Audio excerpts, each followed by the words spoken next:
नमस्कार। आज हम बात करने वाले हैं एक बहुत ही अनोखे रिसर्च पेपर के बारे में। ये साल 2008 का एक अध्ययन है जिसमें प्राचीन संस्कृत मंत्र ओम पर सिग्नल प्रोसेसिंग जैसी मॉडर्न टेक्निक्स का इस्तेमाल किया गया है। तो चलिए देखते हैं कि इसमें क्या खास है। ये रिसर्च एक बहुत बड़ा सवाल खड़ा करती है कि आज जो सदियों पुराना ज्ञान है उसे आज की साइंस से मापा जा सकता है। ये एनालिसिस एक तरह से दो बिल्कुल अलग दुनियाओं को जोड़ने की कोशिश है। एक तरफ है आध्यात्म और दूसरी तरफ है डेटा एनालिसिस। तो इस सब की शुरुआत होती है एक बहुत ही जानी पहचानी प्रॉब्लम से। वो है आज की जिंदगी का स्ट्रेस।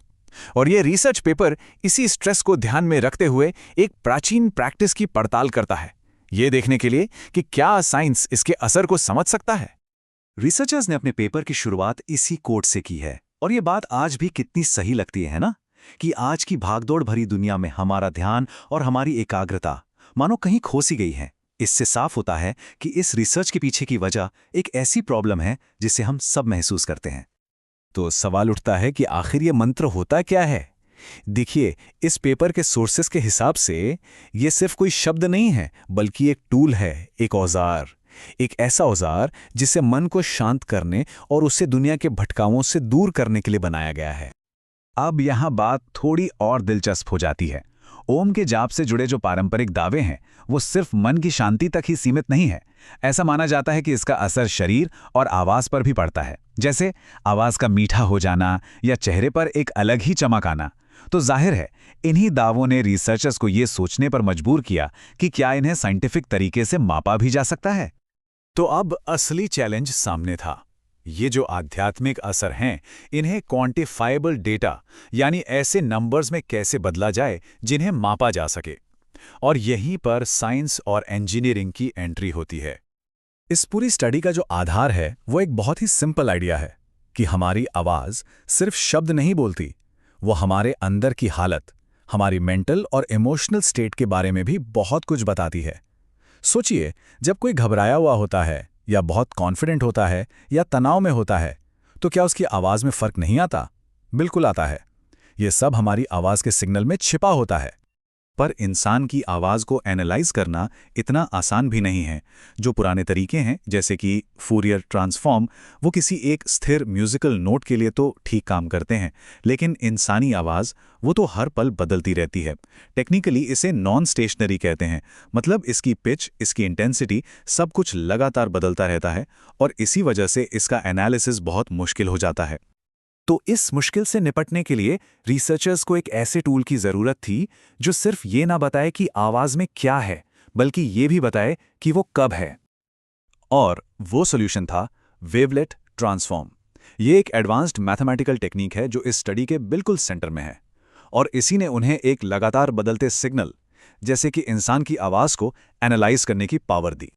इससे ऐसे समझ सकते हैं, मान लीजिए एक गाना है, तो पुराना टूल यानी फूरियर ट्रांसफॉर्म ये बताएगा कि गाने में कौन कौन से सुर इस्तेमाल हुए हैं, बस एक लिस्ट दे देगा। लेकिन जो नया टूल है वेवलेट ट्रांसफॉर्म, वो आपको गाने की पूरी शीट म्यूजिक दिखाएगा। वो बताएगा कि कौन सा सुर कब और कितनी देर के लिए बजा, मतलब ये टाइम और फ्रीक्वेंसी दोनों की जानकारी देता है। इस स्टडी में रिसर्चर्स ने खास तौर पर दो तरह के वेवलेट्स इस्तेमाल किए, हार वेवलेट और डॉबिकीज वेवलेट। ये दोनों ही सिग्नल प्रोसेसिंग की दुनिया में काफी जाने माने और भरोसेमंद टूल्स हैं।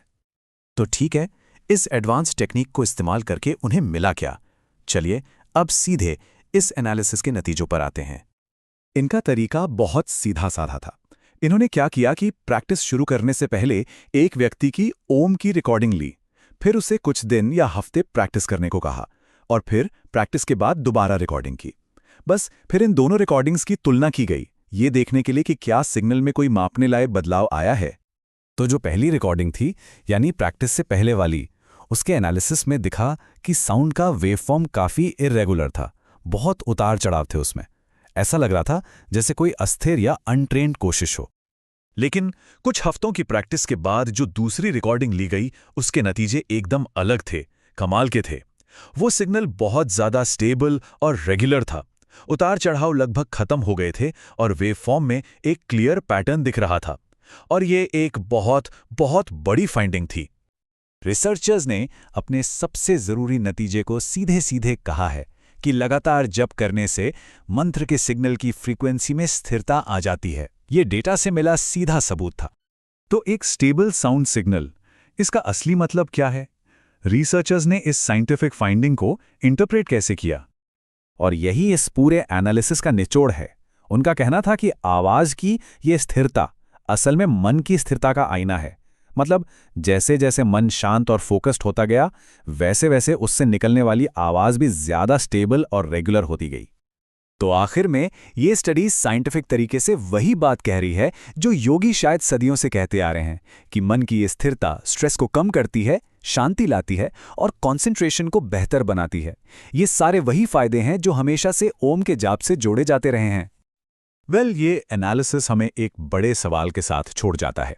सोचिए, अगर एक मंत्र की ध्वनि को इस तरह मापा जा सकता है, तो हमारे प्राचीन ज्ञान के और कौन-कौन से ऐसे पहलू हैं जिन्हें आज का मॉडर्न साइंस समझ सकता है, उन्हें परख सकता है?